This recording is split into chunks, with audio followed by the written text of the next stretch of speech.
Hello ma'am. आज हम यहाँ पे करंट अफेयर्स के अंतर्गत ग्लोबल साउथ की अवधारणा को डिस्कस करने जा रहे हैं। क्या है ग्लोबल साउथ, क्यों यहाँ पर ये चर्चा का विषय है, क्या है इसके आधार, भारत का इससे क्या जुड़ाव है, इन सभी पक्षों को आज के अपने टॉपिक में यहाँ पर देखेंगे और पढ़ेंगे। चलिए देखते हैं क्या है ये ग्लोबल साउथ के संदर्भ में। ठीक है, सबसे पहले देखिए चर्चा का विषय यहाँ पर क्यों है, क्योंकि हाल ही में भारत द्वारा जो G20 की अध्यक्षता यहाँ पर स्वीकार की गई है, उसके साथ ही यहाँ पर भारतीय जो विदेश मंत्री उन्होंने वैश्विक दक्षिणी देशों की आवाज के रूप में भारत की भूमिका पर यहाँ पर बल दिया है और वैश्विक मंचों पर भारत के प्रतिनिधित्व को यहाँ पर क्यों महत्वपूर्ण है। साथ ही ऐसे देशों के साथ जो कि यहाँ पे साउथ में यहाँ पर आपको भौगोलिक स्तर पे आपको देखा जाए, जब आप मैप इत्यादि पढ़ते हैं या ग्लोब को अगर आप देखें तो जो साउथ आपको कॉन्टिनेंट्स यहाँ पर हैं, या फिर हम देखें तो ऐसे देश जो आपको दक्षिण अक्षांश में आते हैं, तो उनको वहां पर उन देशों को ही यहाँ पर बोला गया है ग्लोबल साउथ की एक अवधारणा के तौर पर। ग्लोबल साउथ और ग्लोबल नॉर्थ को अगर हम देखें तो यहाँ पर ग्लोबल नॉर्थ से यहाँ पे तात्पर्य देखें तो America, Canada, Europe, Australia, New Zealand जैसे देशों से है। जबकि ग्लोबल साउथ का यहाँ पर अगर देखें, जहाँ पे एशिया, अफ्रीका, दक्षिण अमेरिका के देशों को हम इसमें शामिल करते हैं। यह वर्गीकरण अधिक सटीक है क्योंकि इन देशों में शिक्षा और स्वास्थ्य देखभाल के संकेतक में भी आपको देखा जाए तो काफी समानताएं हैं। एक तरफ विकसित देशों की एक स्थिति है, आपको ज्यादातर यहाँ पर शिक्षा स्वास्थ्य एक जैसा है उन देशों का। भारत में देखें तो दक्षिणी देशों में अगर देखें तो स्थिति एक जैसी आपको दिखाई देती है। इसके अलावा देखा जाए तो भारत और चीन जैसे कुछ दक्षिणी देश पिछले कुछ दशकों में आर्थिक रूप से काफी विकसित जरूर हो गए हैं, लेकिन कई एशियाई देशों के द्वारा हासिल की गई प्रगति इस विचार को चुनौती देते हुए देखा जाता है कि उत्तरी देश ही क्या आदर्श होंगे या नहीं। तो ग्लोबल उत्तर और ग्लोबल दक्षिण के उद्भव के कारण क्या है, तो यहां पर इसको भी थोड़ा देख लीजिए। पूर्व वर्गीकरण की गैर व्यवहार्यता क्यों है, ऐसा क्यों है कि जो पहले जो एक वर्गीकरण किया गया है उत्तर दक्षिण वाला कॉन्सेप्ट जो आया है वो क्यों ज्यादा व्यवहारिक नहीं है। ठीक है, शीत युद्ध के बाद के अगर हम देखें तो प्रथम विश्व युद्ध, तृतीय विश्व युद्ध का वर्गीकरण जो है वो व्यवहार नहीं रह गया। 1951-91 के बाद जो देखा जाए तो कम्युनिस्ट सोवियत संघ का यहाँ पे जो विघटन हुआ, अधिकांश देशों को अगर हम देखें तो पूंजीवादी अमेरिका के साथ हैं। किसी भी स्तर पर सहयोग करने के अतिरिक्त यहाँ पे कोई विकल्प बचता ही नहीं है। एकमात्र यहाँ पर जो सुपर पावर की स्थिति थी अमेरिका की रह गई थी, जिसके कारण यहाँ पे सभी देश जो होते हैं एक जो गुटी जो विभाजन की एक अवधारणा यहाँ पर विकसित की गई है उसका कोई मतलब ही नहीं रह जाता है।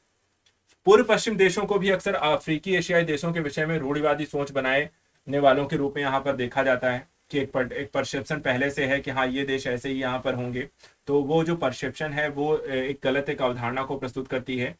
और विभिन्न देशों को एक ही श्रेणी में वर्गीकृत करना अत्यधिक सरल यहाँ पर माना जाता रहा है। दक्षिणी देशों के दृष्टिकोण से देखें तो जो वैश्विक दक्षिण देश है उनमें क्या क्या समानताएं हैं। देखा जाए तो उपनिवेश का इतिहास रहा है सभी का, कभी ना कभी ये किसी न किसी यूरोपीय देशों का यहाँ पर ये उपनिवेश रहे हैं। यूएनएससी की अस्थायी सदस्यता के बहिष्करण के कारण अंतर्राष्ट्रीय मंचों में इन देशों का प्रतिनिधित्व देखा जाए तो बहुत ही आपको कम देखने को मिलेगा। अधिकांश जो वैश्विक दक्षिणी देशों के आज भी जो विकासशील जो अवस्था में रहने का या कम विकसित होने का एक महत्वपूर्ण कारण ही देखा जाए तो उनके बहिष्करण के रूप में देखा जाता है। इसके अलावा दक्षिण दक्षिण सहयोग के लिए कई सारी पहल भी ऑलरेडी की जा चुकी है ताकि यहाँ पर इन देशों के मध्य एक बेहतर सहयोग या संबंधों को स्थापित किया जा सके। जैसे कि आप ब्राजील, रूस, भारत और चीन का ब्रिक्स सम्मेलन, भारत, ब्राजील और दक्षिण अफ्रीका का इप्सा संगठन, दक्षिण दक्षिण सहयोग के एक अंतर्राष्ट्रीय दक्षिण सहयोग को लेकर अंतर्राष्ट्रीय दिवस का मनाया जाना, जैसे कि 19 दिसंबर को दक्षिण दक्षिण सहयोग के लिए संयुक्त राष्ट्र दिवस की तारीख को वर्ष 2011 में 12 सितंबर को स्थानांतरित कर दिया गया है। संयुक्त राष्ट्र महासभा के विकासशील देशों के बीच तकनीकी सहयोग को बढ़ावा देने के लिए 1978 में कार्य योजना भी यहाँ पर अपनाई गई। इसके अलावा ट्रिप्स छूट पर यहाँ पे प्रस्ताव की भी बात की गई है, जिसमें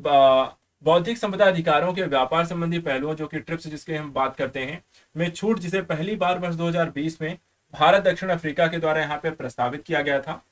कोविड-19 के टीकों, उपचारों, बौद्धिक संपदा अधिकारों की अस्थायी वैश्विक आसानी, जिसके कोविड-19 को लेकर जो दवाएं तैयार थी उनको भी आसान पहुंच को सुनिश्चित करने के लिए उनको भी ट्रिप्स के अधिकारों से छूट देने की यहाँ पर बात की गई थी। और जो भारत और अफ्रीका के प्रस्ताव के तहत यहाँ पे लाया था इसका स्वास्थ्य का समर्थन करने की इसमें बात की गई थी ताकि महामारी से जल्दी से बाहर निकला जा सके और कोविड-19 जो दवाएं हैं, चिकित्सीय उपकरण हैं, टीके हैं, वो सभी तक पहुंच सके। वैक्सीन मैत्री अभियान अगर देखें तो भारत ने वर्ष 2021 में भारत ने इस पहल के माध्यम से ऐतिहासिक एक नेबरहुड फर्स्ट पॉलिसी के तहत लोगों को आसपास के लोगों के यहाँ पर वैक्सीन को सप्लाई करना भारत ने शुरू किया था। इसके अलावा ग्लोबल साउथ के विकास में देखिए बाधाएं क्या क्या हैं। पहली तो देखिए हरित ऊर्जा कोष यहाँ पर जारी रखना होगा, ताकि यहाँ पे सभी देशों को वो प्रोवाइड किया जा सके फंड, और उसके माध्यम से वहां पर ग्रीन टेक्नोलॉजी को विकसित किया जा सके। वैश्विक जो उत्सर्जन की स्थिति है, जो ग्लोबल नॉर्थ देशों के उच्च योगदान के बावजूद हरित ऊर्जा के वित्त पोषण के लिए भुगतान की उपेक्षा कर रहे हैं, जिसके लिए अंतिम पीढ़ी सबसे कम यहाँ पे उत्सर्जक देश अर्थात कम विकसित देश हैं। जिन्होंने उत्सर्जन किया है वो कहते हैं कि अब जो उत्सर्जन कर रहे हैं उनको भी उतना ही योगदान करना होगा जितना हम सबसे ज्यादा जिनका योगदान है, अर्थात कि एक तरीके से देखा जाए तो अमेरिका जैसे जो देश हैं वो यही चाहते हैं कि भारत भी उतना ही योगदान करे जितना वो कर रहे हैं। तो इस तरीके से यहाँ पे थोड़ा सा ये एक समस्याप्रद है, एक हमेशा एक टॉपिक रहता है डिबेटेबल। तो इसके संदर्भ में यहाँ पे हरित ऊर्जा कोष बनाया जाना, जहाँ पे फंडिंग की जाएगी विकसित देशों के द्वारा, ताकि विकासशील देश और कम विकसित जो देश हैं वो अपने यहाँ हरित टेक्नोलॉजी को यहाँ पे अप्लाई कर सके। रूस यूक्रेन युद्ध का भी प्रभाव आपको इसमें देखने को मिलता है, जिसमें कम विकसित देशों को गंभीर रूप से प्रभावित इसमें किया गया है। जो खाद्य ऊर्जा और वित्त संबंधी जो चिंताएं इन देशों में बढ़ी है, क्योंकि सप्लाई जो हुई है वो प्रभावित हुई है, खाद्य सुरक्षा को लेकर एक समस्या खड़ी हुई इस युद्ध के कारण, तो वो भी एक हमेशा यहाँ पर मुद्दा बना हुआ है। चीन का जो लगातार एक हस्तक्षेप है वो भी आप इसमें देख सकते हैं कि बुनियादी ढांचे के विकास को लेकर जो बेल्ट एंड रोड इनिशिएटिव के माध्यम से ग्लोबल साउथ में तेजी से यहाँ पर वो पैठ अपनी बना रहा है। और अभी भी देखा जाए तो BRI के दोनों पक्षों को लेकर लाभदायक हो गया नहीं होगा, ये चीन के लाभ पर ही यहाँ पर केंद्रित है, तो उसका फायदा बेसिकली वो खुद यहाँ पर उठाएगा और अपनी पकड़ को यहाँ पर मजबूत करने के दृष्टिकोण से देखेगा। अमेरिकी आधिपत्य को अगर हम देखें तो वर्तमान समय में एक बहुध्रुवी व्यवस्था को यहाँ पर ज्यादा प्राथमिकता मिलने की ओर है, और इसमें भी ग्लोबल साउथ जैसी अवधारणा के विकास के कारण अमेरिका एक ध्रुवी जो व्यवस्था भी वर्तमान में है वो बहुध्रुवी व्यवस्था में परिवर्तित हो सकती है। इसके अलावा संसाधनों तक एक अपर्याप्त पहुंच एक बड़ा रीजन आपको यहाँ पर देखने को मिलता है, जिसमें विकासात्मक परिणाम, आवश्यक संसाधनों तक पहुंच, ग्लोबल नॉर्थ साउथ के विप्लव, ऐतिहासिक प्रमुखों को इसमें हम अंतरालों की विशेषता इसमें रही है, जैसे कि औद्योगिकरण 1960 के दशक से वो शुरुआत हो चुकी थी, उन्नत अर्थव्यवस्थाओं के पक्ष में हुआ, और इस संबंध में वैश्विक अभिसरण का यहाँ पे कोई भी प्रमाण नहीं मिलता है। अर्थात कि देखा जाए जो ग्लोबल कह सकते हैं कि औद्योगिकरण का जो यहाँ पे शुरुआत हुई है और जिसका जो लाभ यहाँ पर आपको देखने को मिलता है वो ज्यादातर आपको सबसे पहले यूरोपीय कंट्रीज अमेरिका में यहाँ पर हुआ, और बाद में यहाँ पर फिर उसका हस्तांतरण अगर हम देखें तो एशियन कंट्रीज की ओर हुआ है। तो ये भी देखा जाए तो यहाँ पर आपको संसाधनों की जो पहुंच है उसका लाभ यहाँ पर ऑलरेडी किसी वर्ग विशेष ने पहले उठा लिया और उसके बाद यहाँ पर बाकी लोगों को मिला है, तो वहां पर आपकी संसाधनों के अपर्याप्त पहुंच की भी स्थिति है, और उसके कारण यहाँ पर जो भिन्नता है विकास संदर्भ को लेकर के वो इसमें दिखाई देती है। कोविड के प्रभाव आप यहाँ पर देख सकते हैं। कोविड-19 के कारण यहाँ पर मौजूदा जो अंतराल था पहले वो ऑलरेडी और बढ़ चुका है। शुरुआती चरणों में देखें तो केवल देशों को उन्हीं जो जिनके पास संसाधन नहीं थे उन देशों में ज्यादा आपको समस्याएं देखने को मिली है, साथ ही साथ सामाजिक और व्यापक आर्थिक प्रभावों का सामना करना पड़ा है। ग्लोबल साउथ के में देखा जाए तो ये और भी समस्याएं और भी ज्यादा रही हैं। घरेलू अर्थव्यवस्थाओं को इसके कारण काफी नुकसान यहाँ पर पहुंचा है। अर्जेंटीना और मिस्र से पाकिस्तान, श्रीलंका तक के देशों में कहीं अधिक यहाँ पर आप देख सकते हैं जहाँ पे दिवालियापन की स्थिति भी आई है, गिरावट काफी ज्यादा वहां पे अर्थव्यवस्था में देखने को मिली है। अब एक क्वेश्चन आता है कि क्या भारत ग्लोबल साउथ की आवाज यहाँ पे कैसे बन सकता है। तो देखिए कई सारी चीजें यहाँ पे करनी होगा अगर आपको यहाँ पर एक महत्वपूर्ण स्थिति यहाँ पे प्राप्त करनी है, एक नेतृत्व अगर प्रदान करना है। तो सबसे पहली चीज तो यहाँ पर विकासशील देशों के बीच निंदनीय क्षेत्रीय राजनीति पर अंकुश लगाने हेतु भारत को सक्रिय भूमिका निभानी होगी।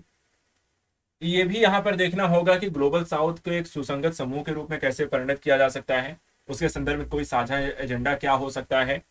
धन, शक्ति और क्षमताओं के मामले में ग्लोबल साउथ में देखा जाए तो काफी एक अंतर जो देखने को मिलता है, उसे कैसे कम किया जा सकता है। विकासशील देशों के विभिन्न क्षेत्रों और समूहों के अनुरूप सक्रिय भारतीय भूमिका को यहाँ पर कैसे स्थापित किया जा सकता है, अपनी भूमिका को ज्यादा मजबूत कैसे किया जा सकता है। पुरानी वैचारिक लड़ाइयों को यहाँ पर देखे जाए तो उनको समाप्त करके व्यवहारिक परिणामों पर यहाँ पे ध्यान केंद्रित करना होगा। दक्षिण के बीच यहाँ पे सहयोग को लेकर एक पुल बनाने की बात करनी होगी, जिसमें विचारों के माध्यम से सहयोग के क्षेत्रों को देखना होगा, और इसमें साथ ही साथ ये भी देखना होगा कि प्रभावी नीति में बदलाव कैसे लाया जाए, सार्वभौमिक और विशेष लक्ष्यों की प्राप्ति को कैसे आसानी से प्राप्त किया जा सकता है। अगर भारत यहाँ पर G20 की अध्यक्षता के माध्यम से ये चीज ग्लोबल साउथ की अवधारणा को साकार करना चाहता है तो कहीं ना कहीं उसे इन सभी चीज़ों पर कार्य करना होगा, इसके लिए पॉलिसी बनानी होगी और इन देशों के साथ मिलकर यहाँ पर काम करना होगा। तो ये है ग्लोबल साउथ की अवधारणा। नेक्स्ट टॉपिक में कुछ और टॉपिक के साथ मिलेंगे। Thank you so much and good luck.